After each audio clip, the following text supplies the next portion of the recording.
Merci pour cette claque, qui est vraiment nécessaire, hein, parce que je crois qu'il faut réveiller les consciences, et bravo à vous pour le faire. Moi, j'ai bu du petit lait parce que je pense comme vous depuis très longtemps, et ça me fait plaisir d'entendre ce que j'ai analysé depuis fort longtemps. Bon, mis à part ça, j'ai une autre analyse, parce que là, vous nous laissez, vous avez glissé le tapis sous nos pieds, on est tombé par terre, bien sûr. Mais c'est fait exprès, hein, il faut bouger les gens, parce que de toute façon, on va dans le mur, c'est clair.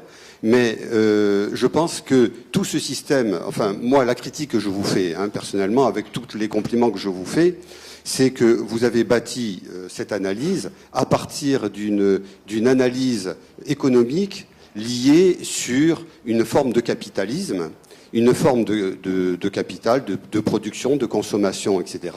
Et qu'on ne me parle pas de communisme, parce que le communisme n'a pas existé vraiment sur Terre. Il y a eu plusieurs formes de capitalisme différents. Bon, donc parlons, je veux parler un peu politique, parce que sur l'analyse peak oil, tout ça, etc., écologique, je suis d'accord. Mais je pense qu'il faut amorcer une autre vision du développement. Et quand on parle de progrès, on pourrait parler aussi de décroissance. Bon, et peut-être qu'il faudrait amorcer cette idée que, en fin de compte, on a fait un système politique qui a mis en place, économique, qui a mis en place tout un système de consommation qui sert uniquement à faire de la production et pour courir en avant d'une façon qui amène à une catastrophe.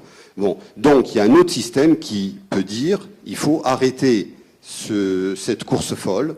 Il faut arrêter, il y a d'autres façons de vivre, il y a d'autres façons, et on n'est pas obligé d'aller vers une croissance permanente. Et donc, votre analyse, et je suis sûr que vous êtes d'accord avec moi, elle serait à analyser différemment avec un autre système de décroissance, un autre système, donc un autre système politique. Merci. Alors, je crois avoir dit, mais j'ai peut-être pas été assez clair, en fait, je pense que la décroissance, elle a commencé. Par contre, je suis intimement persuadé du fait que ce n'est pas un truc que vous pouvez vendre. Dit autrement, si vous essayez, je ne sais pas si vous avez des enfants, mais si vous essayez de leur parler en disant « mon fils ou ma fille, ton projet c'est d'être décroissant », un peu compliqué. Donc, je pense que c'est quelque chose qui va se gérer. Je ne pense pas que c'est quelque chose qui se promet et qui enchante. D'accord ? Voilà. Je vais prendre un exemple de décroissance que certains d'entre nous ont à gérer au cours de leur vie, qui s'appelle un régime. Non. Quand vous vous mettez au régime, ce qui est une forme de décroissance, en l'occurrence de votre tour de taille, jamais vous vous dites « qu'est-ce que je suis content de moins manger des trucs que j'aime bien manger ?» Jamais. C'est pour ça qu'il est d'accord. Ce qui vous intéresse, c'est le résultat à l'arrivée, les à côté, les autres projets, mais surtout pas ça. Donc là, je pense que dire « il faut faire un projet de décroissance », moi je pense que ça ne se vend pas. Par contre, dire « il faut faire un projet qui soit neutre vis-à-vis de la croissance », c'est-à-dire qu'il n'ait pas besoin de la croissance pour marcher, ça, je crois que on y est. C'est-à-dire que si on n'est pas capable de faire ça, on n'aura déjà pas la croissance et on aura une décroissance qui se passera encore plus mal que si on est capable de le faire. Mais je vais prendre un autre exemple. Si toute votre vie, je vous prends à 25 ans, vous n'avez pas arrêté de courir de plus en plus vite, et je vous dis, à partir de maintenant, votre objectif, c'est de courir de moins en moins vite, et c'est comme ça que vous allez être heureux, vous allez avoir du mal à passer. Donc, il faut que je vous attire votre attention ailleurs. D'accord ? Donc là, on a attiré notre attention sur le PIB. C'est récent, hein, ça date d'après-guerre, hein. Le phénomène de la croissance, lui, est beaucoup plus ancien.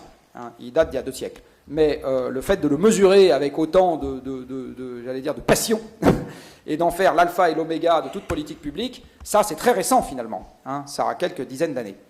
Eh bien, détourner son attention de ça, je pense que c'est important. Par contre, ça va poser des problèmes pratiques redoutables. Parce que les impôts, aujourd'hui, sont pour l'essentiel assis sur des fractions du PIB. Donc si vous êtes en décroissance, ça veut dire que vos recettes fiscales baissent. De là, vous n'avez que 2 solutions. Vous payez moins les fonctionnaires ou vous les virez. On est d'accord ? Pas politique, hein. Non, mais moi non plus. Je suis juste en train de vous dire, voilà les problèmes pratiques qu'on a à gérer. Bon. Vous ne pouvez pas promettre ça. Dit autrement, dire mon projet politique, c'est de virer les gens ou de les payer moins, juste ça et le reste, je ne m'en occupe pas, ça ne marchera pas. Donc vous êtes obligé de promettre des projets positifs. Je vais construire ceci, etc. Et puis quand vous regardez les chiffres, vous vous rendez compte que ça passe, même si vous êtes à PIB décroissant. C'est à mon avis comme ça qu'il faut s'y prendre. Parce que si on s'y prend encore une fois en disant le but du jeu, et vous regardez ce qui se passe en ce moment, enfin je veux dire les gens qui promettent l'austérité, c'est-à-dire une forme de gestion comptable de la décroissance, ils sont tous en train de se prendre le mur. Enfin, je veux dire, on n'adhère pas à ce genre de truc parce qu'on ne voit pas où est la partie sympathique dans l'affaire. Donc voilà, donc c'était juste pour dire, je crois que l'indicateur qu'on a pris un peu trop comme un phare dans un sens, je ne crois pas qu'on puisse le prendre comme un phare dans l'autre. Je pense que si on fait ça, ça ne marchera pas. Mais ça ne veut pas dire, encore une fois, que le phénomène n'existera pas. Je pense qu'il est déjà enclenché. Mais il faut le gérer. Oui, il faut le gérer, absolument. Alors, une de mes maigres ambitions, c'est d'essayer d'aider les gens qui ont à le gérer. Voilà. Mais ça s'appelle des entreprises, ça s'appelle éventuellement des collectivités locales, et donc ils vont avoir des problèmes très pratiques à gérer, et il faut le faire, quoi. Bonjour. Donc, du coup, si je suis bien ce que vous avez dit, il faudrait prendre un autre indicateur que le PIB. Et il faudrait essayer d'instaurer une espèce de gouvernance presque mondiale de cette gestion de crise. Alors, je ne crois pas qu'on arrivera à trouver un indicateur agrégé aussi puissant que le PIB pour le remplacer. Je ne suis même pas sûr qu'il faille le faire. Parce que l'idée de tout mesurer avec un seul indicateur nous a amené un peu trop facilement à penser qu'une heure de temps libre, une truite, un instant de bonheur, un enfant, etc., ça se ramenait à... Voilà. Je ne suis pas complètement sûr que ça soit que ça soit très utile de faire ce genre de truc à tout moment et tout le temps. Parce qu'avec une gestion de cette nature, eh bien, je suis capable de dire à l'euro près quelle est l'utilité économique du Cap Corse. Je ne sais pas si ça a beaucoup de sens de faire ce genre de truc. Je parle du Cap du vrai, hein, pas du truc qui se... donc, vous avez... voilà, donc je pense que ça nous a emmené trop loin, et je pense qu'aujourd'hui, on va devoir trouver un système intermédiaire, pas avec 25 millions de critères à gérer, parce que gérer 25 millions de critères, c'est n'en gérer aucun de manière pertinente, mais par contre, je pense qu'il faut en avoir quelques-uns qu'on gère en permanence. Alors moi, je vais vous en proposer 4 pour remplacer le PIB, dont aucun des 4 ne suppose que le PIB croisse en permanence pour être surveillé.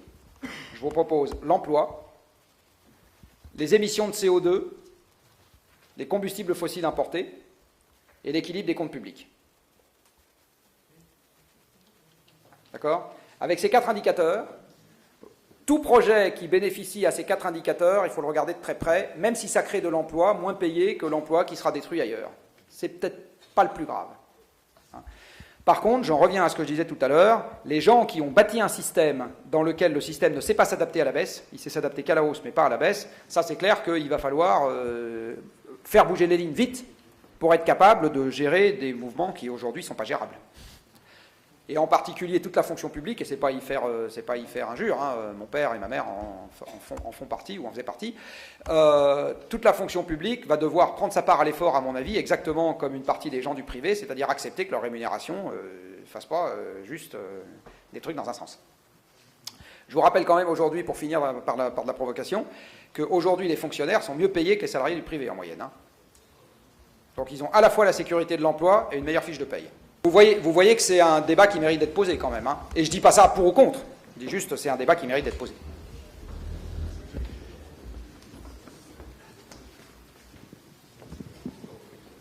Il y a quelqu'un qui essayait de poser une question depuis longtemps là-bas. Là. Non, oui. En fait, il a posé un peu la même question. Moi, c'était orienter un petit peu l'économie vers la décroissance. Et je voulais faire un parallèle avec la fable de la cigale et de la fourmi. Peut-être si notre croissance à nous, c'était un peu plus cigale, c'est-à-dire un peu plus peut-être artistique, cette croissance-là, elle est peut-être gérable économiquement ou écologiquement ou énergétiquement parlant. C'est-à-dire réorienter un petit peu... La fameuse dématérialisation. Voilà. Alors, je vais vous donner... Vous avez répondu un petit peu. Voilà, alors je vais vous donner le meilleur... Vous savez qu'on a dématérialisé depuis les chocs pétroliers. Et vous savez avec quoi ça s'est fait essentiellement? Avec la financiarisation de l'économie. Vous n'avez pas mieux comme PIB dématérialisé que les bulles spéculatives. Et je vais vous donner un exemple. Vous prenez un mètre carré vendu à Ajaccio. Vous le vendez aujourd'hui 1000, vous le vendez dans 3 ans 2000. Le flux physique n'a pas changé. C'est 1 mètre carré et c'est toujours 1 mètre carré. Par contre, la production de crédit, si vous vous endettez pour acheter ce mètre carré, double. Ça rentre dans le PIB. Les impôts locaux perçus par les collectivités locales, les fameux droits de mutation au moment de la transaction, doublent. Ça rentre dans le PIB. Les commissions d'agence, si jamais vous avez pris une agence pour vendre, double. Ça rentre dans le PIB. Donc voilà un exemple sur lequel je n'ai pas fait un gramme de flux physique en plus. J'ai doublé ma contribution au PIB. Parfaitement dématérialisé. Il n'y a pas mieux comme dématérialisation. Juste, il y a un petit sujet, j'ai augmenté l'encours de crédit. Donc ce qu'on a fait, j'aurais pu vous le montrer parce que j'ai une très belle courbe là-dessus, depuis les chocs pétroliers, en fait, l'énergie s'est mise à croître moins vite que le PIB, mais la dette s'est mise à croître beaucoup plus vite que le PIB, et ça c'est vrai dans tous les pays, dans toutes les économies occidentales. L'endettement public n'existait pas avant 1974. L'État français n'était pas endetté avant 1974, l'apparition de la dette date de 1974. Donc l'endettement public et privé a augmenté dans toutes les économies occidentales depuis le choc pétrolier, et à chaque fois que vous avez une tension un peu plus forte sur l'énergie, l'endettement augmente un peu plus vite. Et il a totalement explosé cet endettement depuis 2005, c'est-à-dire depuis le moment, comme je vous l'ai dit tout à l'heure, où le pétrole s'est arrêté de croître au niveau mondial, a commencé à décroître en Europe, et à ce moment-là, on a fait encore plus de PIB dématérialisé qu'avant, avec une production de crédit qui a encore plus explosé. Évidemment, ce truc-là finira par ça va finir par se dégonfler. Une dette, ça peut s'effacer. Oui, c'est très exactement. Alors, à mon avis, il n'y a que deux manières d'effacer une dette, c'est l'inflation ou le défaut. Donc, il va se passer l'une des deux choses suivantes pour les gens qui ont des obligations. Je vous le dis, je vous l'écris. Inflation ou défaut. Donc, ou bien un jour, on vous dit, il y a Z% de votre SICAV qui ne vaut plus rien, ou Z% de votre assurance vie qui ne vaut plus rien. Ça, c'est l'option A. Mais à mon avis, comme c'est les riches vieux qui ont ce genre de truc, c'est juste un transfert instantané au profit des jeunes, donc ce n'est pas nécessairement une mauvaise chose. L'autre option, c'est l'inflation. Bah oui, mais ils en ont bien profité, donc peut-être que finalement, c'est le juste retour des choses. L'autre effacement de dette, c'est l'inflation. Donc en gros, chaque année, votre truc vaut un peu moins parce que les taux d'intérêt qu'on vous sert sont un peu inférieurs à l'inflation. Ça, c'est l'option japonaise, par exemple. Donc, vous avez... voilà, mais à mon avis, il va se passer... Comment voulez-vous rembourser quelqu'un quand ce qui vous permet de le rembourser, c'est-à-dire le fameux PIB, va décroître d'année en année? Vous pouvez pas.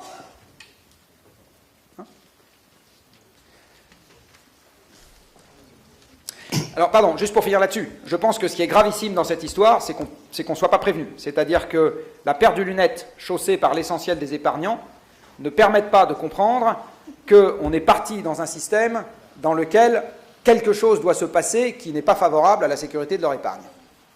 Voilà. Donc ça, c'est emmerdant.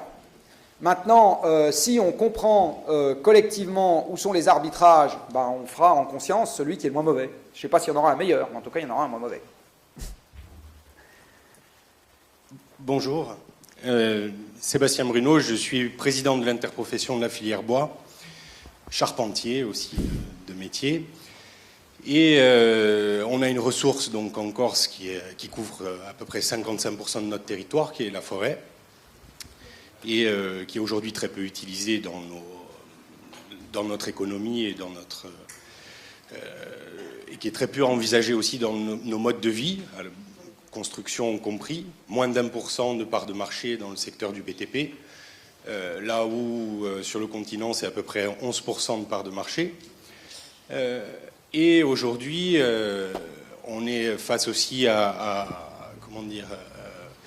une pression de plus en plus forte de besoins énergétiques en Corse, et j'ai le sentiment qu'on ne voit pas tout le potentiel que peut offrir cette filière en termes d'économie, d'énergie, et on le voit plutôt en termes de production de ces énergies. Là où on a un des bois qui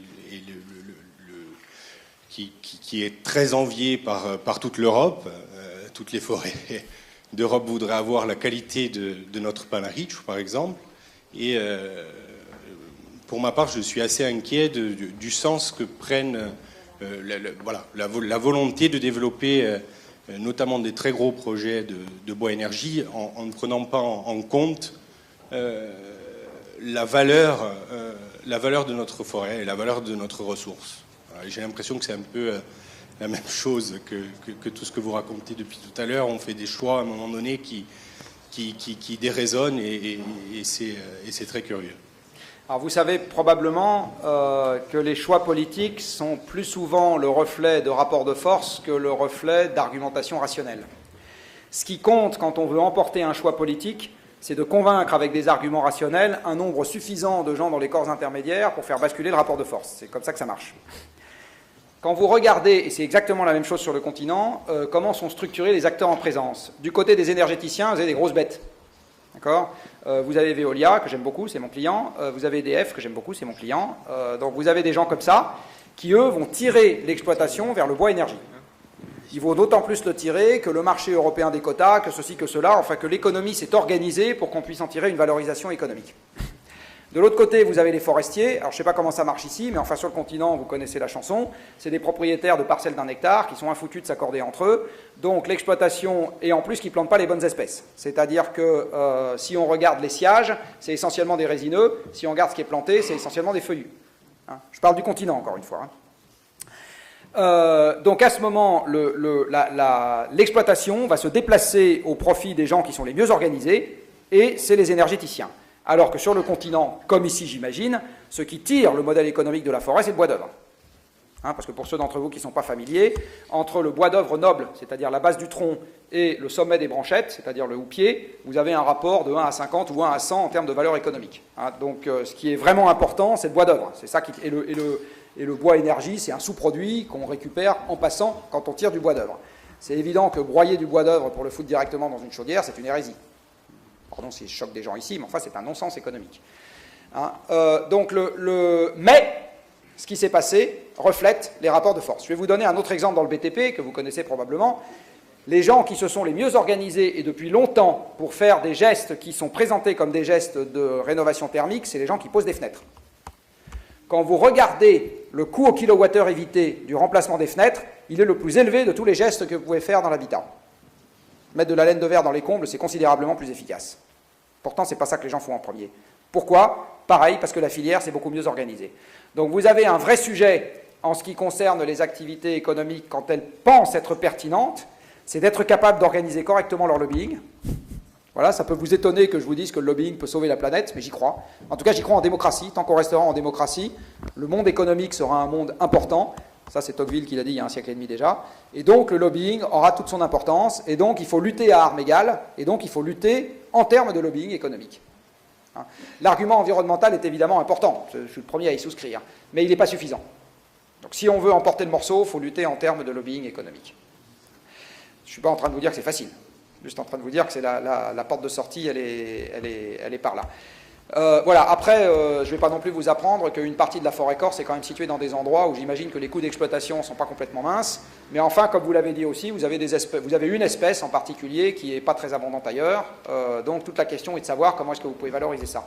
Dernier point, et ça c'est une question sur la tuyauterie subventionnesque, ce qui peut être un sujet pour vous. Je ne sais pas si vous savez, mais le bois et les produits en bois, enfin au sens large, hein, parce que dans les meubles vous avez aussi beaucoup de métal, c'est le deuxième poste de déficit de la balance commerciale française derrière l'énergie.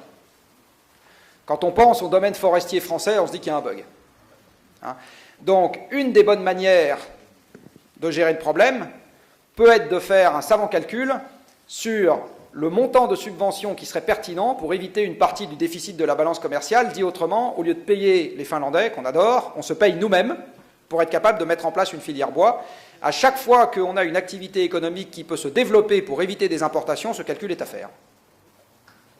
La question, c'est quand vous avez comparé la quantité d'énergie pour certains travails entre l'énergie musculaire et la mécanisation, est-ce que vous prenez en compte l'énergie qu'il a fallu dépenser pour extraire le minerai de fer, le transformer en acier, le forger, etc., etc. Et ça m'amène, donc, dans le cadre de souhait d'une approche systémique, à citer un exemple d'approche absolument, je dirais, opposée à l'approche systémique. C'est cette fameuse réglementation thermique 2012, qui vient d'être retoquée par le Conseil d'État, mais pas forcément pour des bonnes raisons. Avec la réglementation thermique 2012, si on veut passer, si on veut avoir, si quelqu'un veut avoir son permis de construire sans trop de problèmes, il va dire, on va faire finalement des parois extérieures en briques monomures. Effectivement, la consommation d'énergie pour les occupants, enfin pour le maître d'ouvrage va baisser. Par contre, il faut, pour fabriquer ces briques monomures, une quantité d'énergie phénoménale comparée à d'autres matériaux. Mais il n'y a pas de vision globale, il n'y a pas d'approche systémique. Et je dirais, j'espère, en ce qui me concerne, que si on remet sur le tapis, si on remet sur, comme on dit 100 fois sur le métier, remettez votre ouvrage, quand on remettra l'ouvrage de l'aberration de la RT 2012, j'espère qu'on intégrera le contenu énergétique des matériaux ou l'énergie grise, si on veut. L'autre observation, c'est que il y a, je ne me souviens plus, je n'ai plus en tête quel organisme international qui a défini ce qu'on appelle l'indice de développement humain, qui tient compte en particulier des questions d'éducation, de culture, effectivement de revenus, de gestion de l'environnement, etc., etc. Je pense que c'est un indicateur qui peut être, je dirais, intéressant à utiliser. Dernière remarque, dans la plupart des cas, quand on nous fait un exposé sur n'importe quel sujet à propos de l'avenir, on nous parle de croissance ou de décroissance. Mais c'est pas le problème. Moi, je préfère qu'on parle de développement. Parce que la croissance, finalement, ça consiste à faire de la graisse. Le développement, ça consiste à faire du muscle. Il vaut mieux faire du muscle que de la graisse. La croissance, c'est uniquement quantitatif. Le développement n'existe que s'il est aussi qualitatif.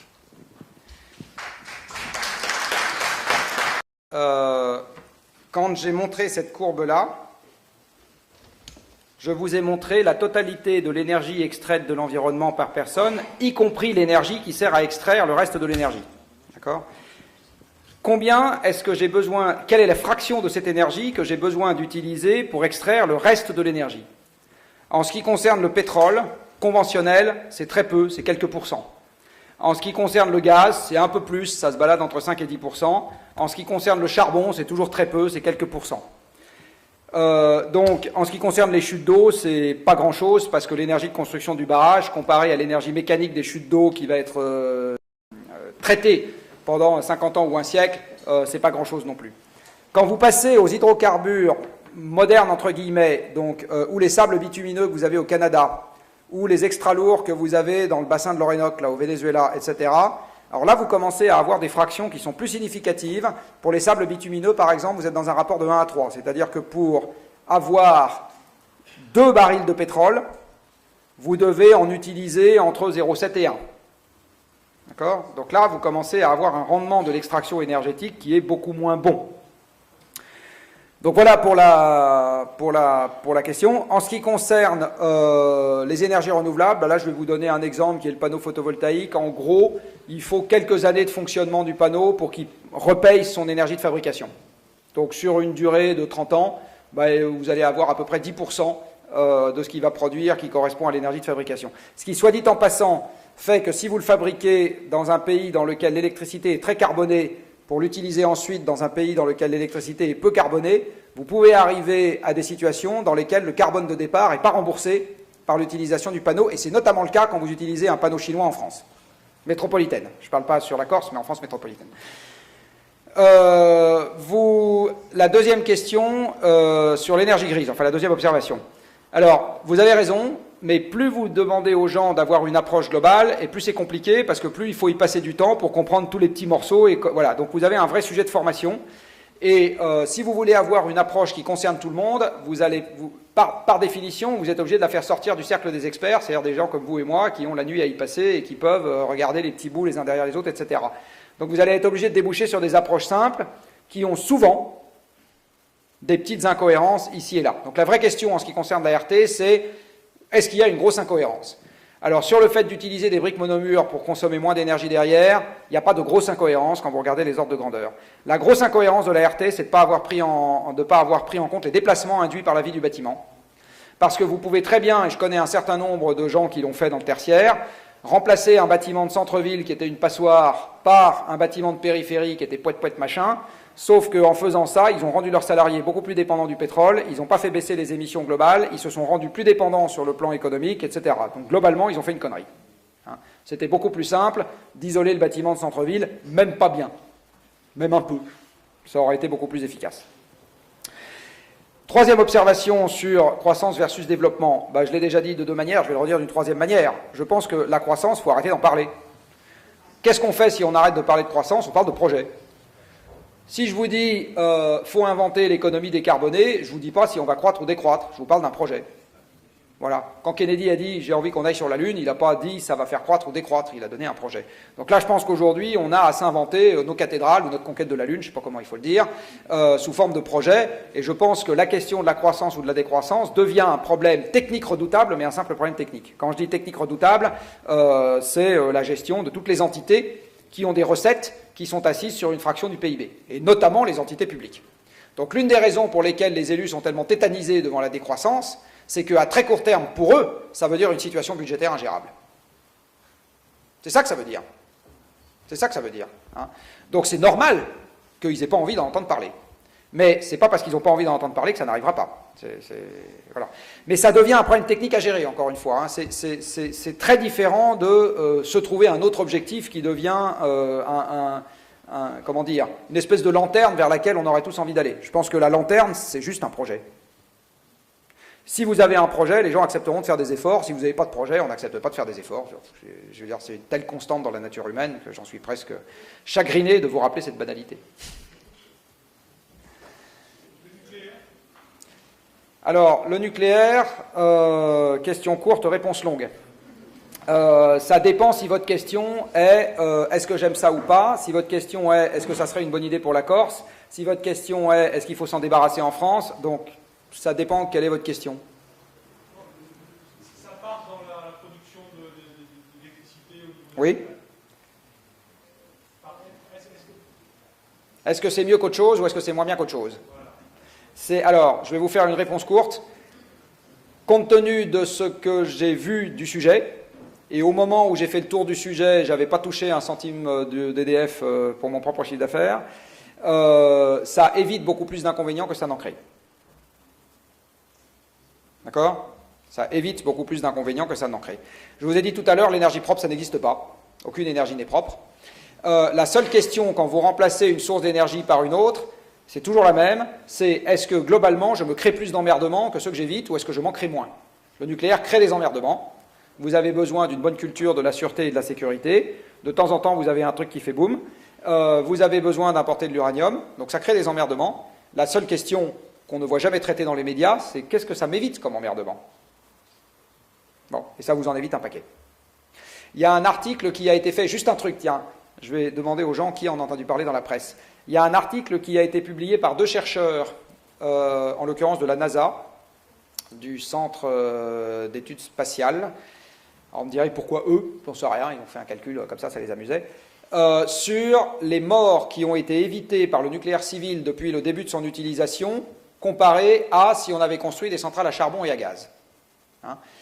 Le charbon tue, le charbon surtout, le gaz beaucoup moins, mais le charbon surtout tue à plusieurs niveaux, il tue des mineurs. Vous avez à peu près 10 000 personnes qui meurent par an dans des mines de charbon. Vous avez entre 5 et 10 millions de mineurs de charbon dans le monde. Hein. Entre 5 et 10 millions de mineurs de charbon. Hein. Donc ça vous fait à peu près entre 10 et 20% de la France, hein, en population mondiale. Donc vous en avez 10 000 qui meurent chaque année dans les mines d'accidents directs. Vous en avez entre 100 et 300 000 qui meurent chaque année de maladies pulmonaires. Donc c'est le même processus que ce qui a fait mourir les floqueurs d'amiante. Ils inhalent des cochonneries qui vont leur faire des saloperies dans les poumons. Ce n'est pas les mêmes saloperies, ce n'est pas exactement les mêmes maladies, mais c'est exactement le même processus. Ça, vous en avez entre 100 000 et 300 000 par an. Et après, vous avez un nombre sur lequel les gens n'arrêtent pas de se battre comme des chiffonniers, de gens qui meurent de la pollution urbaine à cause des centrales à charbon. Moi, je vais vous dire, même si c'est à zéro, je m'en fous, ma démonstration se suffit à elle-même. Le charbon tue donc n'importe quoi entre 100 000 et 300 000 personnes par an. Vous ramenez ça, vous avez vu que le charbon, c'est pour l'essentiel de l'électricité, vous ramenez ça au mégawattheure produit, je peux vous assurer que ça fait considérablement plus de morts que le nucléaire. Les déchets nucléaires, c'est un problème secondaire au regard de tous les problèmes que j'ai évoqués ce soir. Pardon ? Oui, oui, non, mais c'est toujours dans l'instant. Et si je suis un peu plus précis que ça, en fait, les sujets que j'ai évoqués ce soir, j'ai envie de les discriminer, ça va être simpliste, hein, mais en deux catégories. Il y a ceux que je ne suis pas capable de transmettre dans des conditions acceptables à mes enfants, c'est-à-dire que je suis en train de leur fourguer un problème, ou à moi-même, c'est-à-dire que je suis en train de leur fourguer un problème qui excédera de très loin leur capacité de réponse, et les problèmes que je suis capable de transmettre à mes enfants dans des conditions dans lesquelles ils seront toujours capables de s'en occuper. Si je mets des saloperies à 400 mètres sous Bure, je considère que mes enfants seront toujours capables de s'en occuper. La probabilité pour que ces déchets sautent à la figure des habitants d'Ajaccio est rigoureusement nulle. Et même la probabilité que ces déchets sautent à la figure des habitants de Bure est rigoureusement nulle. Non mais... Qui a entendu parler ici d'Oclo? Ah, il y en a un. Je vais raconter l'histoire. Oclo est un endroit situé au Gabon. Vous avez entendu parler? Non. C'est un endroit où il y a une mine d'uranium. Alors vous savez probablement que dans l'uranium, aujourd'hui, on utilise l'isotope 235, qui est présent à environ 0,7% de l'uranium total, mais qui est un uranium qui se dégrade plus vite, qui a une décroissance radioactive plus rapide que celle de l'uranium 238, qui constitue le reste de l'uranium. Aujourd'hui, il y a 0,7% d'uranium 235 dans l'uranium naturel. La demi-vie de l'uranium 235 est à peu près 1 milliard d'années. Donc il y a 1 milliard d'années, j'avais 1,4% d'uranium 235 dans l'uranium naturel. Il y a 2 milliards d'années, j'en avais à peu près 3%.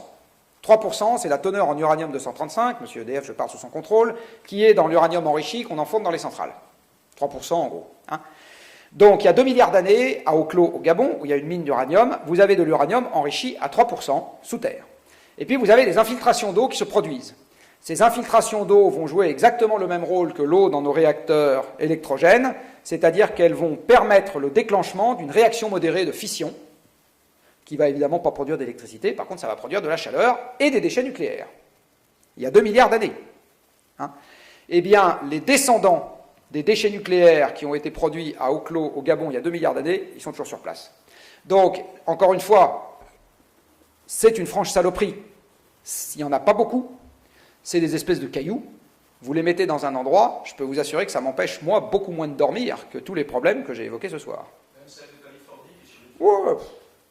Ça emmerdera éventuellement. Ça, c'est tant pis pour les Californiens. Attendez, non mais chacun sa merde. Si les Californiens décident de construire une centrale nucléaire sur une faille, ils en assumeront les conséquences. Nous, on n'aura aucun problème. Nous, on n'aura aucun problème. Non, j'insiste, nous n'aurons aucun problème. Le nuage ne s'arrête pas à la frontière. Au moment où il arrive chez nous, la radioactivité supplémentaire qu'il amène est infinitésimale par rapport à la radioactivité naturelle. Donc pardon, ou que le radon en Corse. Donc vous mourrez d'autre chose. Voilà. Je vais encore faire un peu de provocation. Je peux vous assurer que tous les gens dans cette salle qui fument peuvent totalement se désintéresser des problèmes de la radioactivité induite par les activités humaines. Alors, totalement. Pardon? Et même ils peuvent se désintéresser du charbon, absolument. Pas du changement climatique, mais du charbon, oui. En direct du charbon. Oui. On est passé à 3 milliards et nous sommes 6 milliards et quelques. 7. Un peu plus de 7. Voilà, donc on a plus que 2 fois doublé, un peu plus. Bon, même si c'est un PIB constant, c'est un nombre d'individus. On est d'accord.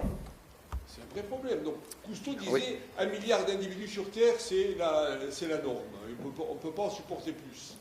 Pour ne pas user plus que ce que la Terre nous donne. Ça dépend comment vous voulez vivre, combien de temps vous voulez qu'il y ait 1 milliard d'habitants, etc. Tout ça, encore une fois, est une affaire d'ordre de grandeur. La chose que j'ai dite tout à l'heure et que je maintiens, c'est que la Terre n'est pas assez vaste pour permettre à 2 milliards de terriens de vivre comme un occidental d'aujourd'hui, ad vitam aeternam. Voilà, ça, la Terre n'est pas assez vaste pour ça.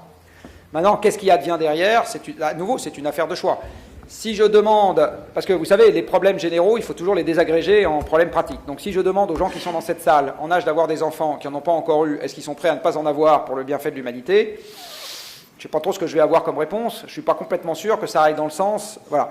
Donc il y a un moment où c'est compliqué de fournir de derrière un pupitre là une réponse de savant fou en disant la vérité est là. C'est compliqué. Donc il y a des domaines dans lesquels on est sûr d'avoir à peu près identifié la bonne direction, on peut déjà commencer par cela. En ce qui concerne quelle est la bonne taille de la famille dans le monde que je suis en train de vous décrire, c'est plus compliqué. Par contre, ce dont je suis sûr, c'est que ce n'est pas parce que c'est un débat difficile qu'il faut s'éviter de temps en temps d'y réfléchir un peu. Mais c'est difficile de le faire avec sa tête et de ne pas le faire avec ses tripes. Parce que c'est quand même un sujet qui nous concerne de très près. C'est une belle conclusion. Pardon ? C'est une belle conclusion.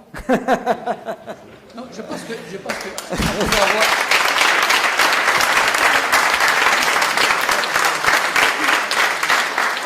Je ne veux pas augmenter la frustration de tout le monde parce qu'on peut continuer ce débat assez longuement et je suis sûr que Jean-Marc Jancovici a de quoi répondre largement à tous les sujets qu'on peut aborder. Mais bon, le temps passe. Je crois que l'expérience a été très concluante, très belle, je pense. C'est un début à quelque chose qui vient apporter une réflexion complémentaire à notre niveau, une réflexion macroéconomique, planétaire, scientifique, à ce que nous avons commencé à faire un petit peu à travers le PADUC et à travers aussi notre PLU et notre plan communal de sauvegarde. Il va y avoir des mauvaises surprises, eh bien nous nous préparons à ces mauvaises surprises, même si nous ne les connaissons pas à l'avance. En tout cas, merci à tout le monde d'avoir participé avec nous à ce débat.